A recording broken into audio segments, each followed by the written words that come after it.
Good morning dear students. जैसे कि हमने लास्ट टॉपिक जब हम स्टडी कर रहे थे तो हमने छोड़ा था कि ट्रोपोस्फेरिक पोल्यूशन। ओके, अब हम फर्दर मूव करने वाले हैं इस टॉपिक से आगे और हम बात करेंगे दूसरे पॉइंट्स की कि ट्रोपोस्फेरिक पोल्यूशन क्या होता है। मैंने आपको बताया था कि ट्रोपोस्फेरिक में क्या होता है कि जो आपकी सरफेस होगी, जो ये अर्थ की सरफेस होगी, इससे ऊपर का लगभग 8 to 10 किलोमीटर का एरिया, 8 to 10 और समटाइम 11 किलोमीटर का एरिया क्या होता है, यही कहलाता है हमारा troposphere. Okay, in this case troposphere pollution के केस में क्या होता है, the presence of the undesirable solid और gases particle in the air, यानी कि एयर के अंदर अनडिजायरेबल सॉलिड पार्टिकल्स और गैसेस पार्टिकल की प्रेजेंस जो होती है उसी को हम क्या बोलते हैं, उसी को हम बोलेंगे कि ये क्या है, due to that is called the pollution. Undesirable का मतलब है कि किसी चीज़ की कोई ना कोई लिमिट होगी। फॉर एग्जांपल, अगर हम बात करते हैं कार्बन डाइऑक्साइड की, अगर ये 0.034% से ज़्यादा होने लगे, ठीक, तो क्या हो जाएगा, इनबैलेंसी आने लगेगी। दैट्स वाई क्या होगा, उसकी वजह से पोल्यूशन जैसे इफेक्ट हमको नज़र आएंगे। दूसरी चीज़, following are the major gases and the particulate pollution. Particulate pollution में क्या होता है, जैसे फॉर एग्जांपल डस्ट पार्टिकल होते हैं और जो स्मॉल आयरन या फिर मेटल्स के पार्टिकल्स होते हैं, दोज वर कॉल्ड पार्टिकुलेट्स। तो हम अगर पोल्यूशन को कंक्लूड करें तो इसके अंदर एक तो गैसेस पोल्यूशन जो होगा और दूसरा हो जाएगा हमारा पार्टिकुलेट वाला। जैसे ऑक्साइड्स हो सकते हैं, जैसे सल्फर का ऑक्साइड, नाइट्रोजन के ऑक्साइड्स, कार्बन डाइऑक्साइड और मोनोऑक्साइड और हाइड्रोकार्बन्स जैसे मीथेन, बीटेन और these all type of gases. फिर बात करते हैं हम डस्ट पार्टिकल्स हो सकते हैं, मिस्ट हो सकता है और स्मोक हो सकता है। ये भी क्या होते हैं, ये रीज़न होते हैं बिकॉज ऑफ व्हाट, पोल्यूशन के। अगर गैसियस एयर पोल्यूशन की बात करें तो there are oxides of the sulphur, nitrogen के ऑक्साइड्स, कार्बन और हाइड्रोजन सल्फाइड्स और hydrocarbons, ozone and other oxidant, these all are considered as the gaseous pollutants. अगर पार्टिकुलेट के अंदर हम बात करते हैं तो पार्टिकुलेट के केस में आपको एक बात ध्यान रखनी है कि यहाँ पर डस्ट होगी, मिस्ट होगा, फ्यूम्स होंगी और स्मोक होगा।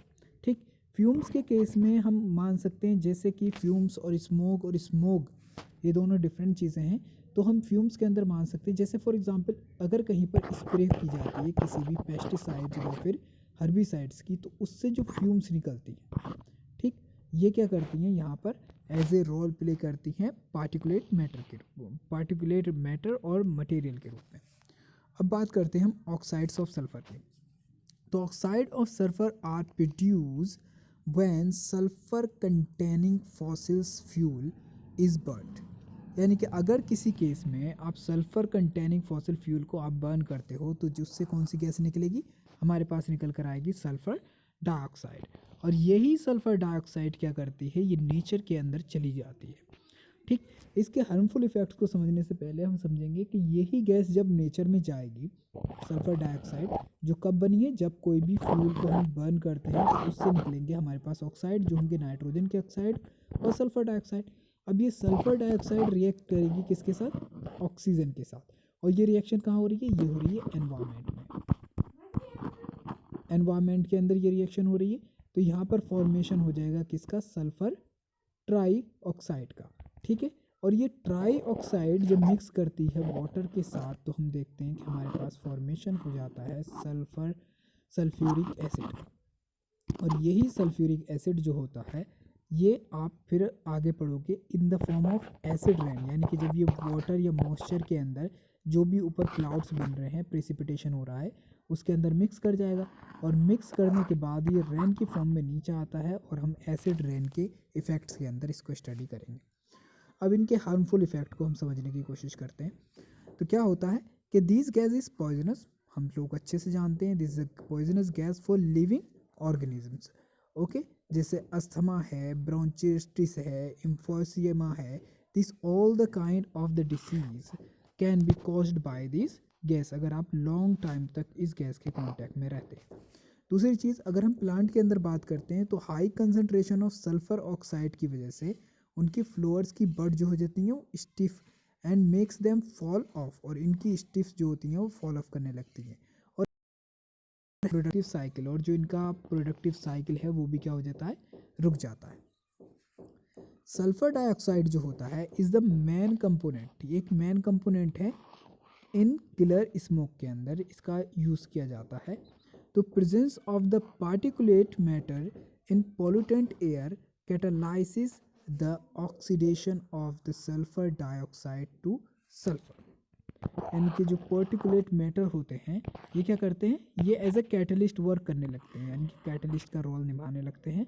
और इससे क्या होता है, जो ऑक्सीडेशन होता है किसका, sulphur dioxide, oxidation of sulphur dioxide two sulphur में इसका ऑक्सीडेशन हो जाता है, या सल्फर ऑक्सीडेशन हो जाता है, ट्राइऑक्साइड में इसका ऑक्सीडेशन हो जाएगा। Now we are moving to understand the oxides of the nitrogen. ठीक, तो बेसिकली अगर हम इसे एक बार और रिपीट करें तो दैट वुड बी गुड, कि इसमें क्या हुआ है कि अक्सर क्या होता है, जो फ्यूल सल्फर को कंटेन करके रखते हैं, यानी कि सल्फर पर कंटेनिंग फ्यूल जो होते हैं, यानी कि इसमें एस होगा, जब ये बर्न किए जाएंगे ऑक्सीजन के साथ तो ये क्या बना लेंगे, SO2 बना लेंगे। ये SO2 कहाँ गया, एयर के अंदर। अब ये क्या है, प्राइमरी पोल्यूटेंट है। अब ये एयर के अंदर जाने के बाद रिएक्ट करेगा इसके साथ, ऑक्सीजन के साथ बना लेगा सल्फर ट्राइऑक्साइड। और ये सल्फर ट्राइऑक्साइड जो है हमारे पास, ये सल्फर ट्राइऑक्साइड वाटर के साथ मिक्स होगा और हम देखेंगे कि हमारे पास बनकर आता है H2SO4। Clear, okay, move to the next one, oxidation of nitrogen. These one. Okay, we have the nitrogen. It is nitrogen. It reacts with oxygen or forms nitric oxide. Now this nitric oxide जो है ये फिर से oxygen से react करेगा और बनाएगा nitrogen dioxide. इस तरीके से क्या होता है, हमारे पास नाइट्रोजन डाइऑक्साइड का फॉर्मेशन हो जाता है। These like this, it's a nitrogen dioxide form. Rate of production of NO2 is faster when nitric oxide react with ozone in the stratosphere। यानी कि अगर ये सवाल है जो आपके पास नाइट्रिक ऑक्साइड था, अगर ये रिएक्ट कर ले, किसके साथ कर ले, ओजोन के साथ कर ले, तो बहुत तेज़ी से नाइट्रोजन डाइऑक्साइड बनता है और ऑक्सीजन गैस बनती है। अब आप देख रहे हो कहाँ पर हो रही है ये process, let me take this pen. Okay, this process is taking place where, stratosphere में। स्ट्रेटोस्फीयर के अंदर होने की वजह से आप क्या पाओगे कि यहाँ पर क्या होता है, ओजोन गैस की लेयर होती है, ओजोन लेयर होती है।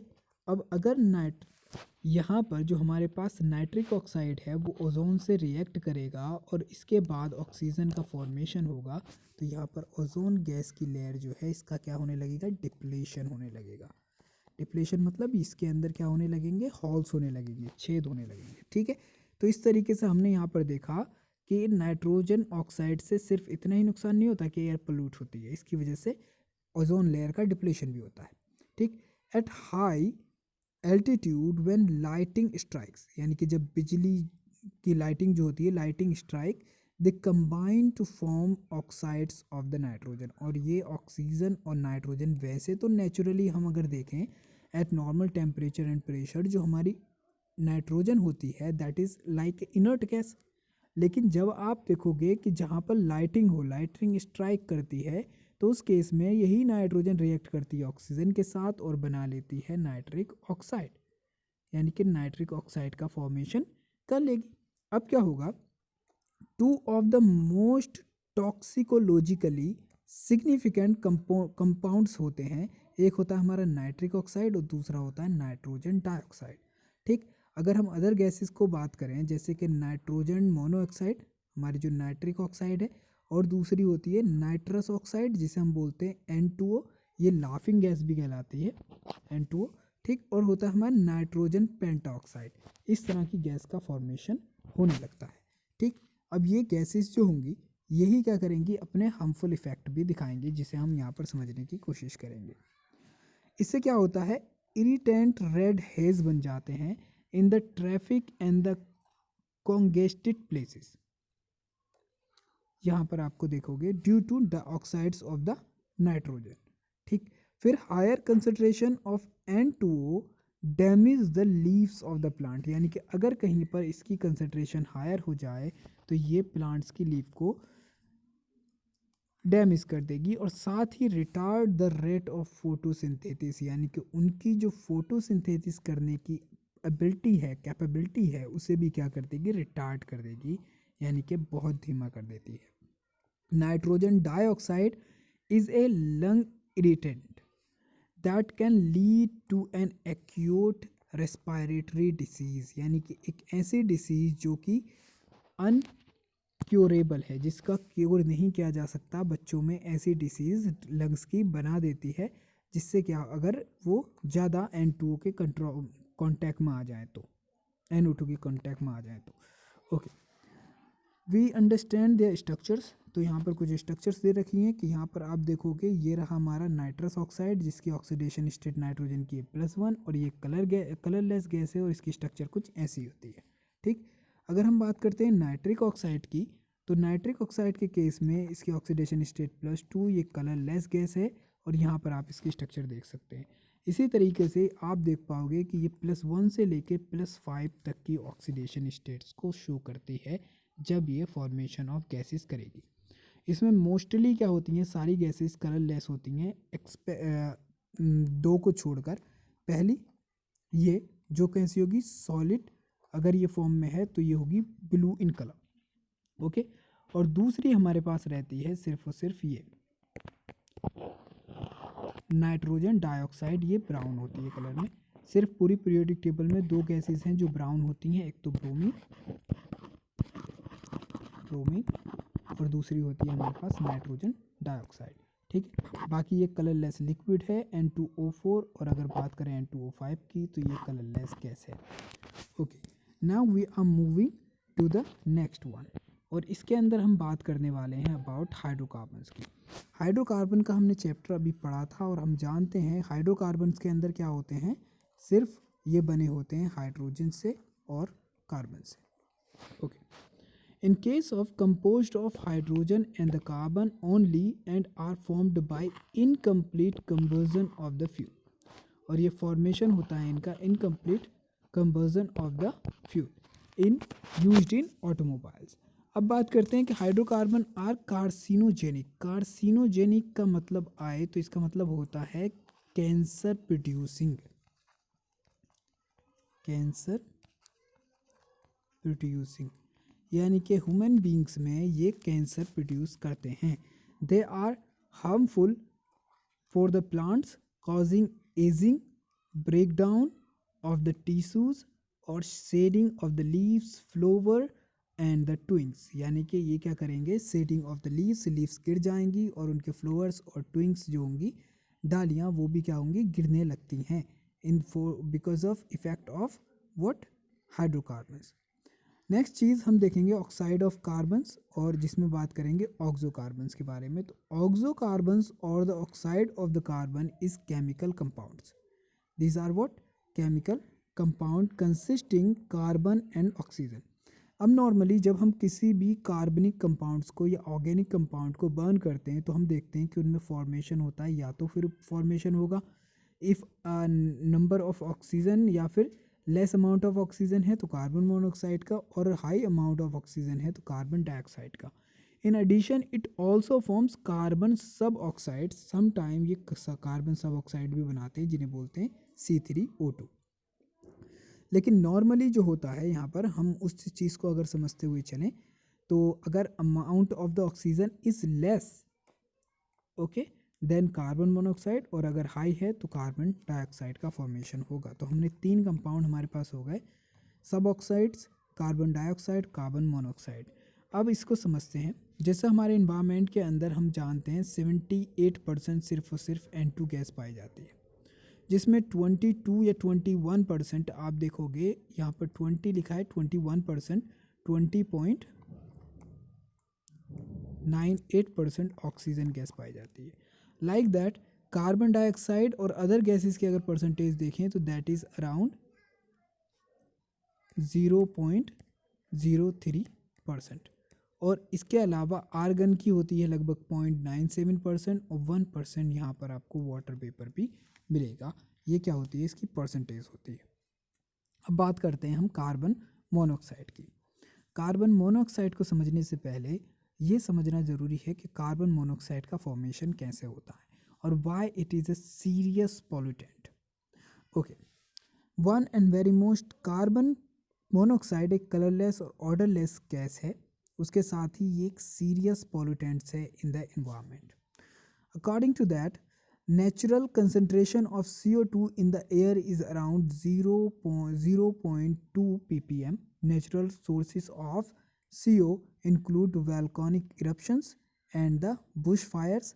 Other sources are incomplete combustion of the carbon. यानी कि अगर कार्बन फ्यूल एज ए हम यूज़ कर रहे हैं और उसके अंदर अगर इसका इनकम्प्लीट कंबर्जन होता है तो क्या होगा, वहाँ पर प्रोडक्शन ऑफ कार्बन मोनोऑक्साइड होगा। फिर ऑटोमोबाइल एग्जॉस्ट, यानी कि ऑटोमोबाइल्स के अंदर जो फ्यूल यूज़ होता है उसकी वजह से कार्बन मोनोऑक्साइड निकलता है। कंबर्जन ऑफ द कोल और फायरवुड, पेट्रोल एटसेट्रा से क्या होता है, कार्बन मोनोऑक्साइड का फॉर्मेशन हो जाता है। ओके, इफ़ेक्ट की बात करें अगर ह्यूमन बींग्स पर, तो it bind with the haemoglobin. ये क्वेश्चन बहुत ज़्यादा इंपॉर्टेंट है और अक्सर ये क्वेश्चन आ जाता है कि इसका मेन रीज़न क्या है कि एज़ कम्पेयर टू ऑक्सीजन, अगर हम कार्बन मोनोऑक्साइड को कंपेयर करें ऑक्सीजन के साथ तो ये अराउंड 300 टाइम्स फास्टर ऐड हो जाती है as compare to oxygen.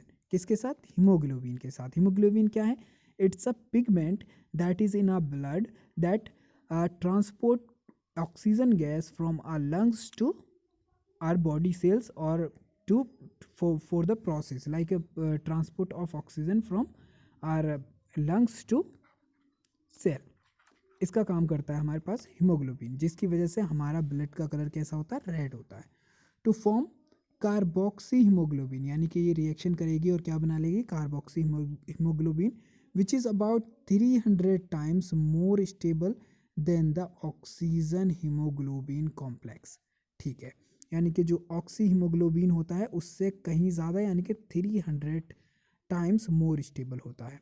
In blood, when the concentration of the carboxy hemoglobin reaches about 3 to 4% only, the oxygen carrying capacity of the blood is greatly reduced, यानी कि बहुत ज़्यादा तेज़ी से reduce होने लगता है और बॉडी के अंदर ऑक्सीजन की परसेंटेज जो होती है कम होने लगती है। These oxygen deficiency result in headache, weak eyesight, nervousness, cardiovascular disorder and in female smokers, यानी कि जो फीमेल्स स्मोक करती हैं, increased CO level in their blood, और जिसकी वजह से क्या होता है, induce premature birth, spontaneous abortions and D Pharm babies.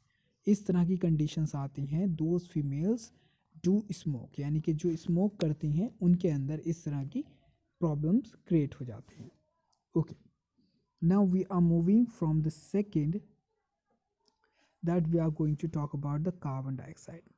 अगर जनरली कार्बन डाइऑक्साइड की बात की जाए तो इसको एज ए पॉल्यूटेंट कैटेगरी में नहीं रखा गया है, लेकिन फिर भी अगर किसी भी एक गैस का जो रेशियो है अवेलेबल इन द एटमॉस्फेयर, अगर उससे ज़्यादा अमाउंट में वो गैस बढ़ने लगती है तो उससे क्या होता है, ये एक पोल्यूशन की कैटेगरी में आ जाती है।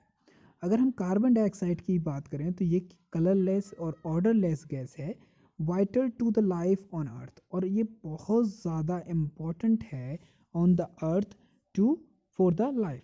As we know, all the plant in the world they take carbon dioxide, or all the animals on the surface of earth or in the water or in any kind of microorganism, they take oxygen from plant.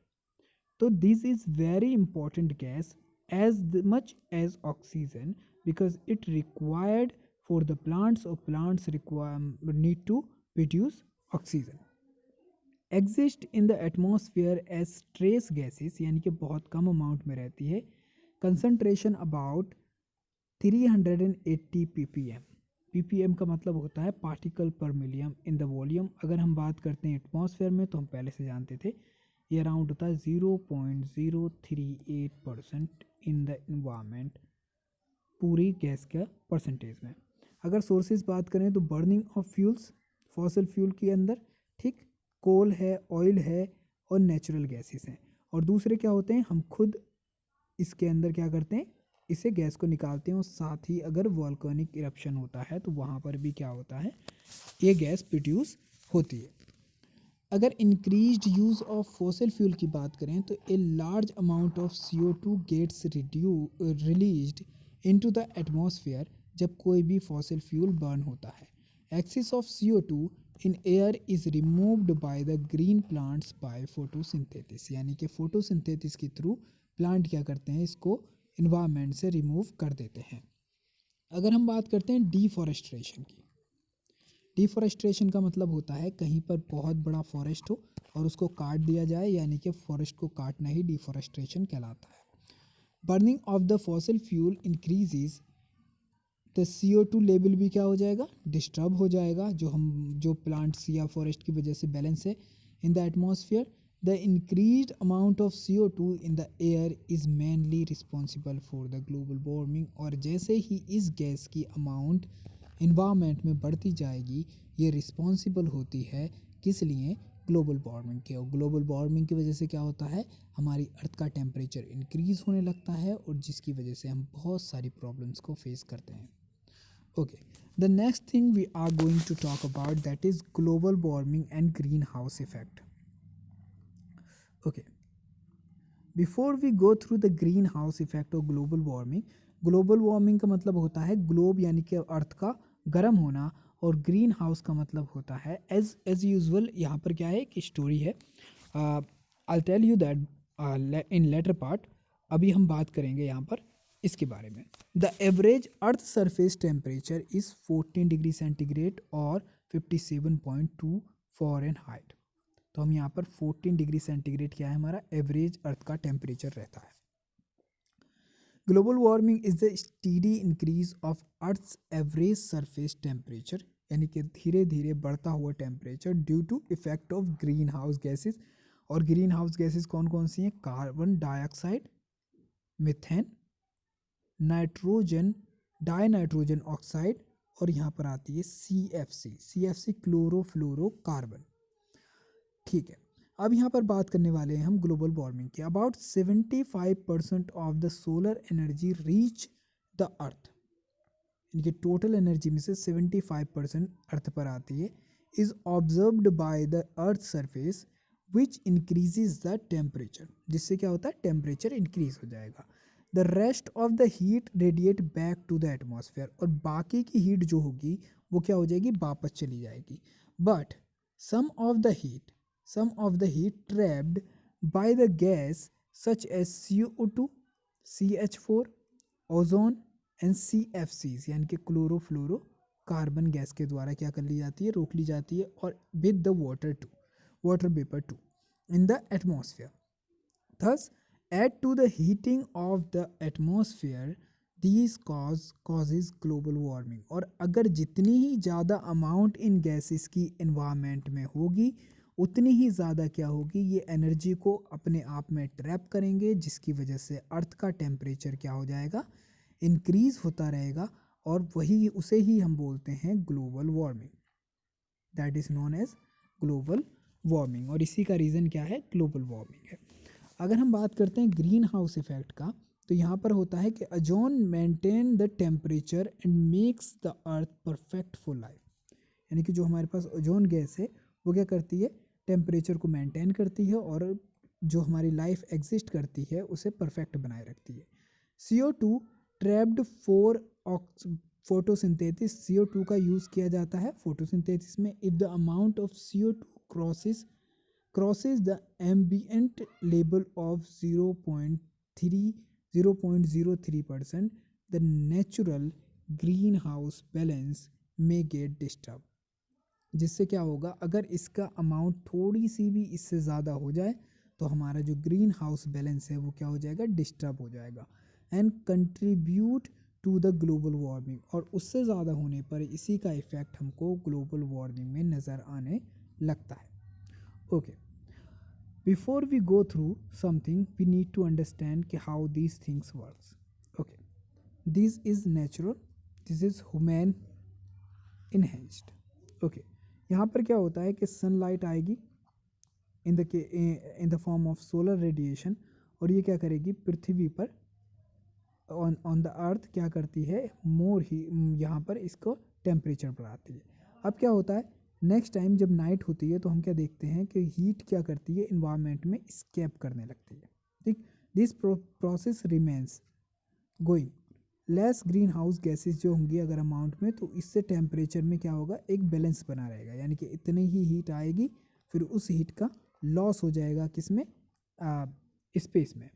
But अगर हम क्या करें, किसी भी तरीके से इनकी amount को बहुत ज़्यादा कर दें, तो हम क्या देखते हैं, सनलाइट आएगी तो, लेकिन बहुत लेस अमाउंट ऑफ हीट ही स्केप करेगी, जिससे क्या होगा, अर्थ का टेम्परेचर इंक्रीज़ होने लगेगा, और जिसकी वजह से हम क्या देखेंगे, सी लेवल बढ़ेगा, ग्लेशियर क्या करेंगे, मेल्ट होने लगेंगे, जिसकी वजह से हमें बहुत सारी प्रॉब्लम्स फेस करनी होंगी।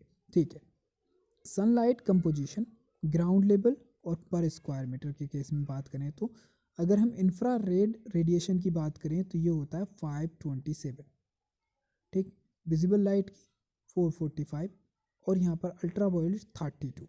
ठीक है, आगे बात करते हैं हम एटमॉस्फेरिक मीथेन की। मीथेन गैस हम जानते हैं CH4, okay, it is also known as marsh gas, because ये सड़ी गली चीज़ों से निकलती है। Atmospheric CH4 concentration is one of the most potential green house gas, यानी कि ये बहुत ज़्यादा ग्रीन हाउस इफेक्ट को जनरेट करने वाली गैस है। In atmosphere it trap 29 times more heat than the CO2। Keep this thing in your mind कि ये 29 टाइम्स मोर हीट को क्या कर लेती है, स्टोर कर लेती है as compare to CO2। Concentration of CH4 in atmosphere is 1800 ppb, यानी कि पार्टिकल पर बिलियन के केस में बात चल रही है, तो यहाँ पर 1800 पार्टिकल पर बिलियन या ppb के केस में होना चाहिए। सोर्सेज की बात करें तो methane emission result from live stock, ठीक, जैसे कि जानवर वगैरह जो पालते हैं, एग्रीकल्चरल प्रैक्टिसेस जिसकी वजह से मेथेन बनती है, डिके ऑफ ऑर्गेनिक वेस्ट इसकी वजह से बनती है, इन municipal solid waste, landfills and microbial degradations of the organic matter, इन सभी से क्या देखेंगे आप कि मेथेन गैस का प्रोडक्शन होता है। अगर हम बात करते हैं वाटर लॉग्ड सॉइल, यानी कि कीचड़ वाली जगहें जो होती हैं, ऑफ राइस पेडीज, यानी कि जहाँ पर धान वगैरह उगाए जाते हैं, provides ideal condition for the methanogenesis, यानी कि मेथेनोजेनेसिस के लिए एक आइडियल कंडीशन होती है, यहाँ से बहुत ज़्यादा मेथेन प्रोड्यूस होती है। And produce methane oxidized by the methanotrophs is the major source of atmospheric methane. इन कंडीशन से हम क्या देखते हैं, बहुत ज़्यादा मेथेन का प्रोडक्शन होगा। ओके, अगर हम बात करते हैं according to the time level, और यहाँ पर हमारा दिया है पार्टिकल पर बिलियन के हिसाब से, और यहाँ पर हमारे टाइम जोन दे रखा है, तो हम देखते आ रहे हैं कि 1980 के बाद ये लगातार एक इंक्रीज़ देखने मिलता है हमको मेथेन के लेवल में, और जिसकी वजह से लगातार ही हम देखते हैं कि टेम्परेचर क्या होता जा रहा है, अर्थ का बढ़ता जा रहा है। That is reason of the global warming. It is more danger than CO2 because it is 29 times heat trapper as compare to the carbon dioxide. अब बात करते हैं हम नाइट्रस ऑक्साइड की। नाइट्रस ऑक्साइड के केस में हम बात कर चुके थे कि इसको लाफिंग गैस भी कहते हैं, और ये क्या होती है, N2O, इसका फॉर्मूला है N2O। Nitrous oxide occurs naturally in the environment. The atmospheric concentration of N2O around is 320 ppv, यानी कि पार्ट पर बिलियन होती है 320। In recent years their quantities have increased significantly due to the use of chemical fertilizers, यानी कि chemical fertilizers का use करने की वजह से इसकी अमाउंट में बहुत तेज़ी से इंक्रीज़ हुआ है।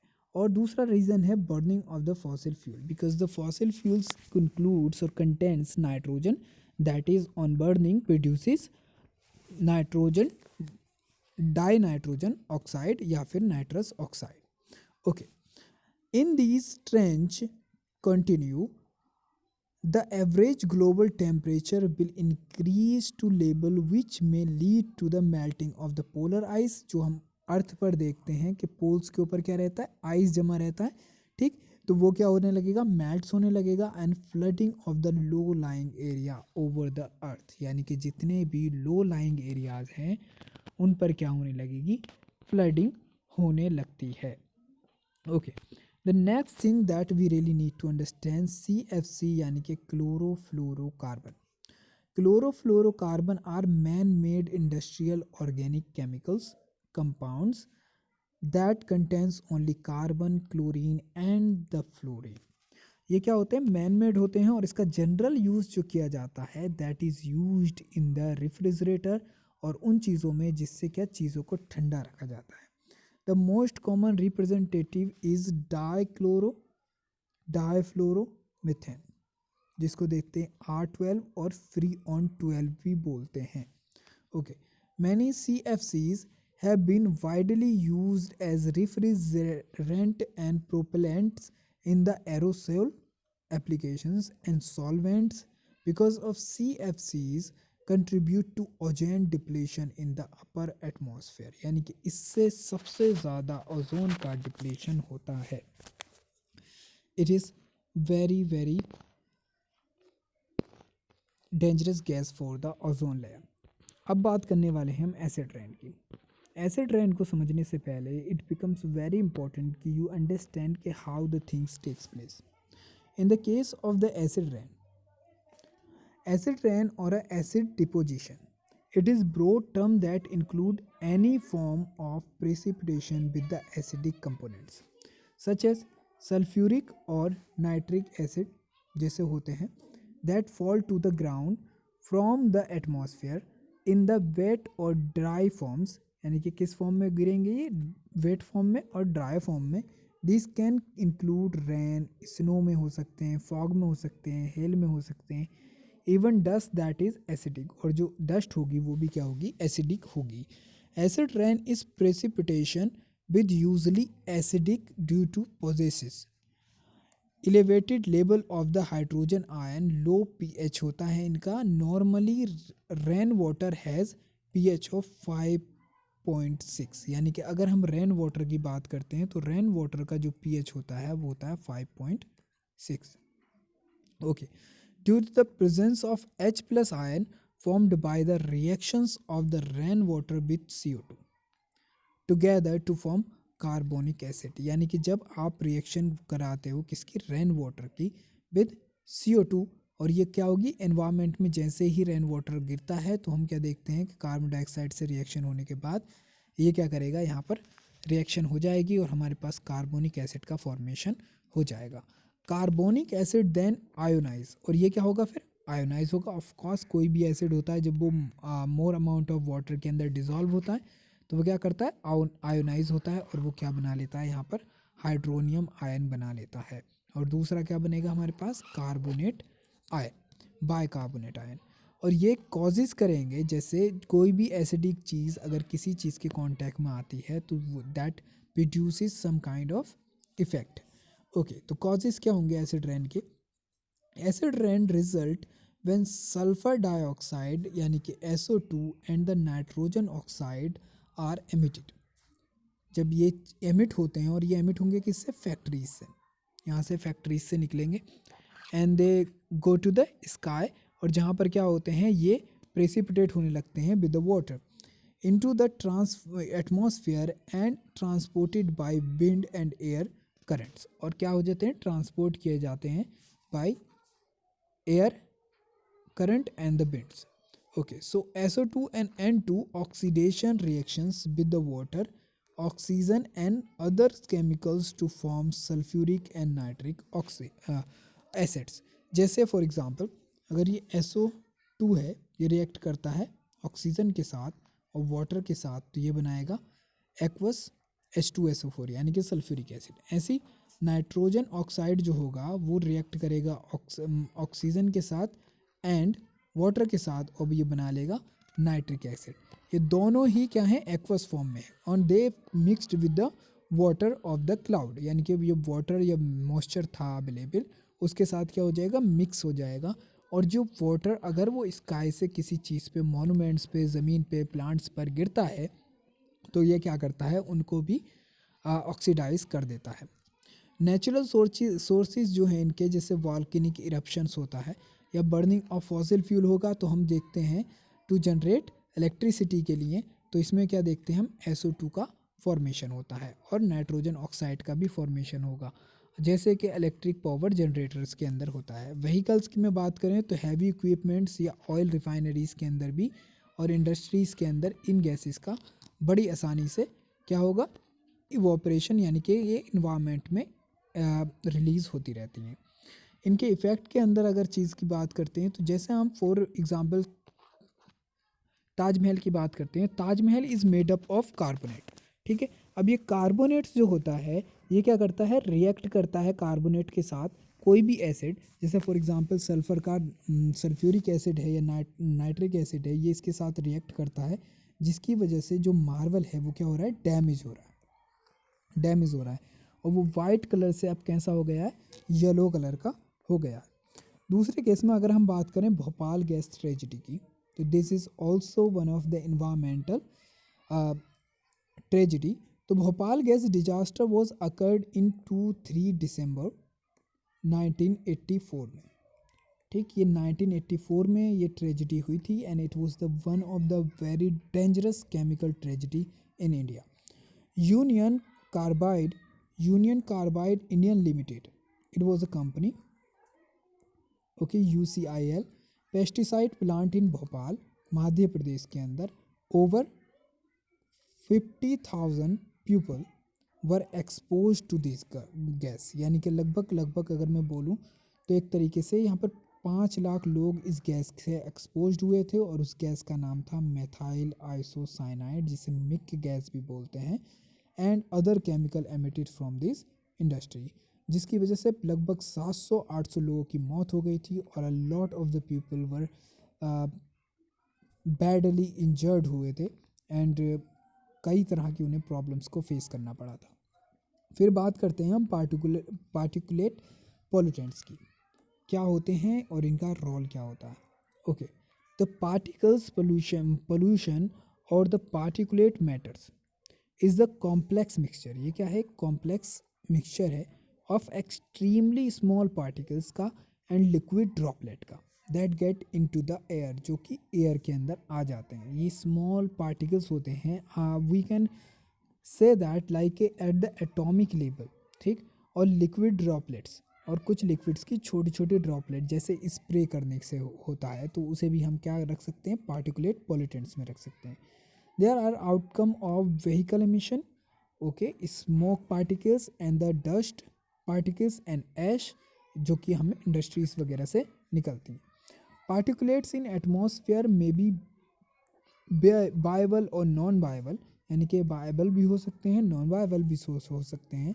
The viables particulates for example bacteria होंगे, फंगई होंगे, मोल्ड्स होंगे, एल्गी होंगे, ठीक, आर मिनट लिविंग ऑर्गेनिज्म, ठीक।